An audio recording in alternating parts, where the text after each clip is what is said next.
I'm going to make an argument for a fact-based worldview, to use facts instead of feelings and opinions when we're trying to form our view about how the world actually looks. When I was asked to make this talk about global development and why we have such a hard time recognizing progress in the world, to see what is actually going in the right direction, the purpose was to focus on the normal negative media bias and the difficulty we have to see through that when we are trying to understand what is happening in the world. We are all, and you are all, living in a time where the most basic measurable parameters of human life is probably better and it's changing more dramatically than we've ever seen before. I'm going to show a graph here that shows the situation 200 years ago. And as you can see, in the bottom left corner, we have poverty and low life expectancy rate. So this is the world 200 years ago, in the beginning of the 18th century or 19th century. So 200 years ago, and in these 200 years, we have grown from 1 billion people on this planet, 1 billion poor people. Most people lived in what we today measure as extreme poverty. And we moved out of that to a situation where we are 7.5 billion people. And most of those people are living above, or actually almost 7 billion people are living above the extreme poverty level. So this means that we have gone from a world where huge poverty, high fertility rate, maybe 4, 5, 6, 7 children per woman, and high child mortality rate with 2 to 5 children per family that died before the age of 5. So this is the situation we had. And then everything changes very fast, as we can see. First, a few European countries started to move, and in 200 years, we moved from that corner where almost everyone, 80–90%, lived in extreme poverty, to a world that is completely different. The life expectancy in all countries of the world is much, much higher. And within this century, we will probably be 3 or 4 billion more people on the planet. So we will be 10, perhaps 11 billion people, hopefully, and most likely. All of those 10, 11 billion people will live above extreme poverty level as we measure it today, because that is what we are seeing, a huge increase in household income, which is great and which is something that we should cherish and should applaud. You have probably seen this graph by Professor Hans Rosling present this exact very graph. It's one of the most common one that the Gapminder Foundation use. In this case, I would just like to use it as a reminder of the extreme transition that we are in. Probably the most extreme transition that humans ever gone through. And it changes everything. To go from 1 billion poor people to 11 billion rather rich, or at least not poor people, and is an extreme change, and it will change everything. Most of these people will probably live in a situation, economic situation, like most people in here are doing. So we've seen this unprecedented lift in human development over the last 30, 40 years, because most of the development, as you saw, happened during the last decades, the last 30, 40, 50 years, in the area where you lived and in the area of decolonization and independence. So we have seen this great lift over the last couple of years.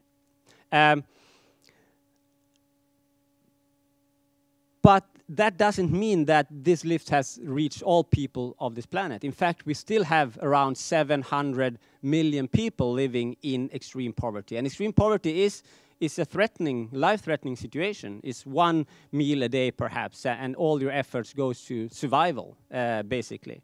And we still have 700 million people living in these circumstances.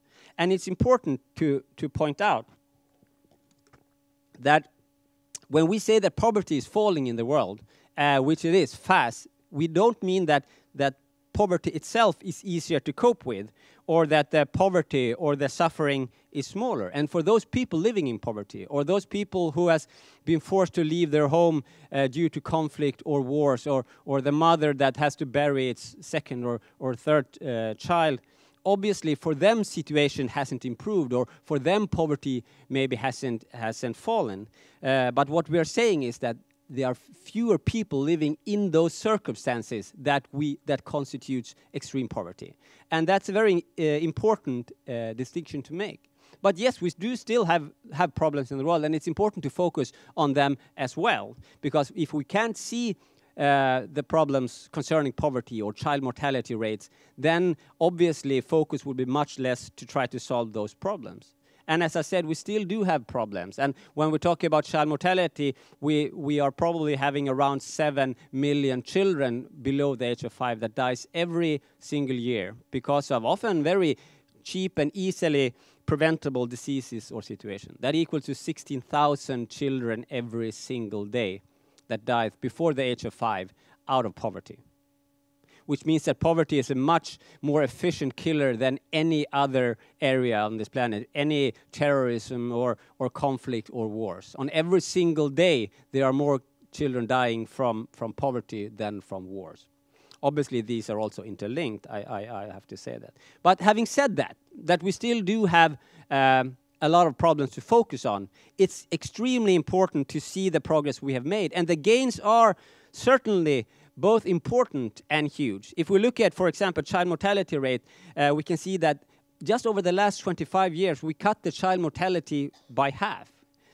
Poverty was decreased with 75% during the last 25 years. People lacking access to water fell with 63%, hunger with 40%, GDP per capita globally went up with 65%. And children lacking education fell with 58%. We went around 20% of the children didn't start primary school 10, 15 years ago, and now we're up to maybe 9 out of 10 or 91%. So yes, obviously we had this huge globally speaking, progress in many areas of the world. In addition to that, the fertility rate, the number of children per woman, is going down very fast and has fallen from around 5 children per woman in the 70s down to 2.5 children per woman, almost what we so romantically call the replacement level. That means that we are reproducing ourselves. And now there is this blockbuster film, and we constantly see like books and stories about the danger of overpopulation. And right now in the movies there is this huge film that millions of people will see about the inferno that the great global population increase will cause. And I need to say, please see that movie. It's probably a very good movie, and it's a very good book in the beginning. But you should know that when we are saying that population will continue to grow, we should bear in mind that we have fixed the underlying problem that we did give birth to too many children. The number of children on this planet will not grow from today on. We will be around 2 billion children. So we have reached that level, which means that we can see when population is leveling off. So we have seen that development. Also, people dying from infectious diseases such as TB, HIV, malaria has started to fall. It's still a long way to go, but the improvement that we have made during the last 10, 15 years with, for example, ARV treatments to stop people dying from AIDS, or bed nets and medicine against malaria and fight against TB, so has prevented maybe 40 or 50 million deaths over the last 15 years. We have saved perhaps 50 million lives in those areas. Talk about well-spent money. Polio, for example, we have almost eradicated on this planet. We had 350,000 new cases in 1998. Last year we had 75. Not 75,000, 75 cases. So we are on our way to eradicate poverty. A global vaccination campaign against measles over just the last year resulted in an 80% drop in measles deaths around the world over the last 10 years, saving perhaps 20 million children's lives. And the only thing we did was take a technology that we have had in many parts of the world and applied it to people that didn't have that kind of resources. It's not brain surgery to figure out how those vaccines could help people. It took 20 years too long, but when we found a way to roll out this great vaccination campaign, we have saved millions and millions of children's lives. And the death rate from natural disasters also going down rapidly over the last 100 years, and so has, like, for example, if we look at conflict data, we can see that combat death, that means people dying directly from combat, has been lower the last 15 years than probably any 15-year period since the last 700 years at least, as far as we can measure. So we have seen all that progress, but it's not all the time that we actually have knowledge about that. It's not out in the public debate so much. So on most measurable dimensions, situation for humans on this planet is improving, on average. Not for everyone, but it is improving. More children than ever grow up, go to school, get a job, live a long and happy life that they can choose for themselves than ever. The precondition for people is better now than probably ever. And that's not what most people think. In fact, most people think the world is going in the wrong direction. I said the poverty rate has been falling with 75% over the last 25 years. When organizations make surveys to study what people think, we tend to think that the world is much worse off than it actually is. And this is a survey made from the Gapminder Foundation again. And the last 20 years is the question: what has happened to global poverty? And they asked if poverty has almost halved, if it was the same or almost doubled over the last 25 years. And the correct answer is actually cut by 75%. But most people in Sweden thought it had increased, and most people in Norway thought it had increased, and more people in South Africa and United States thought the same. Only 5% of the people in the United States thought that poverty had actually gone down when we have seen this. And this is the area where we had the biggest focus on global development for the last 25 years. That was the first Millennium Development Goals. We talked about it specifically in our country, in Sweden. There was on the agenda, and there was a number of articles about this goal. And still only slightly over 20%, 1 out of 5 people has got that news. So we have a problem here. The link between what we should know and what we do know is kind of weak. And there's several reasons for that. I'm not going into them all because we don't have time for that. But obviously there's a media bias, and you have your personal bias, and there are opinions mixed with facts, and social media hasn't really helped over the last couple of years. Isn't important to know these things? I think it's extremely important because our hopes and efforts to solve problems of the world is very much defined and dependent on our belief that it can be done. And knowing it can be done, for the most part, because we're doing it every single day in big parts of the world. That is the first step. So if we can't recognize that we, during the last couple of decades, have made this huge development, then we are in problem, I think. We're not only navigating after the wrong map, we're also trying to solve problems that probably aren't there, and with the wrong tools, and for sure with much lower ambition than we should have had. So if we've seen over the last year, this is not something that only goes for global development. As we've seen in the Brexit campaign in the United States, these facts tend to multiply when we talk about national and local facts. Why? Well, because we have more of those. Those kinds of news and bias is stronger on us.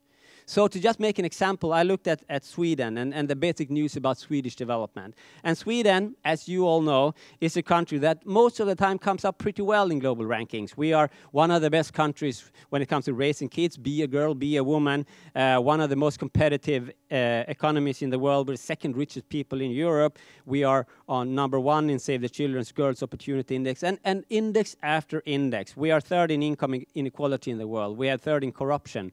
We are top 10 in Better Life Index, top 10 in life expectancy, top 10 in child mortality, and one of the lowest maternal mortality. So on most of the measurable indicators, when we compare ourselves to other countries, we are far better than the majority, and we are in the top percent, globally speaking.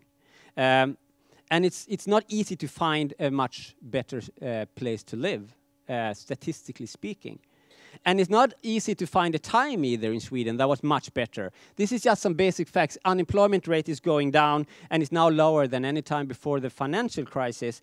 Employment rate, more people than ever have a job in Sweden. We as a country is richer than ever before. GDP per capita is much higher. The household's income is higher. The salaries are higher. So And that has been going on for the last, I would say, 10 or 15 years. And we had a gap of a financial crisis as everyone else. But then over the last 20, 30 years, things have improved in Sweden. So when we ask people, are we going in the right direction concerning this fact? No, says people, we're going in the wrong direction. And this is a percentage fact more. If it's higher than the line, that means that more people think it's good than bad. And the trend, in spite of the actual progress, more people think we're going in the wrong direction than in the right direction. Same goes for crime rates, for example. That is the percentage of people think that crime is going up in Sweden. And we have spent a lot of time the last couple of years discussing this, and it's not going down. But when you look at the facts, we can see that crime after crime after crime is going down, and it's at least not going up as the way the discussion is going. If we look at murders in Sweden, it's been going down for the last 15 years. And these are facts that we know and we have, but in the public debate, in the public opinion, we have another story. And I think this is hugely problematic for any country. But here we stand, like 9 million people in one of the richest, most equal, healthiest country on the planet. That on most measurable indicators are better off than pretty much everyone else. And still, the political agenda, the common knowledge is that we are facing a collapse or going in the wrong direction. And I would say this is a warning signal, because it's, first of all, it's simply not true. You can argue that the indicators I picked was not the most important one for the world or for Sweden or for you personally, but you can't argue that they are not improving. And that is the discussion we are having. We are not discussing, is it good or bad? Is this the most important relevant issue or not? But we are discussing, is it true or not? And some things we can measure, and they are not up for discussion. It's not an opinion if the world is round or flat. It's not an opinion about, is there, I don't know, stones or iron or whatever. Because we can measure it. We can say something with pretty much certainty that that is true. And that goes for social science as well. In the same way, you can argue that it's freezing in Sweden in wintertime, or that it's warm in Sweden. We can feel differently, but we can't argue that it's 20 degrees when it's actually 2 degrees. And that's the distinction, and it's very important to make. Facts are not opinions, and opinions are not facts. And we need to find a way to increase that, because right now we are losing that battle. The facts are losing that battle towards opinions and feelings. And yes, opinions and feelings are important. We need both, but we need to be able to separate them. And right now, we are extremely bad at doing that. And so far, the media hasn't been able to present us a balanced and correct worldview. And I must say, the last year, social media has also failed of doing that. So my point is, we need to find a way to invest in presenting facts in the global debate. We have seen a lot of different examples, and the Gapminder graphs are one, but we need to scale that up. We need to invest in the presentation of data, presentation of the data we have, because we have more knowledge about our society than ever before. We measure everything. And in Sweden, we've been measuring everything for 300 years. Let's use that to increase knowledge, because that's the only way to find the right way forward. Thank you very much.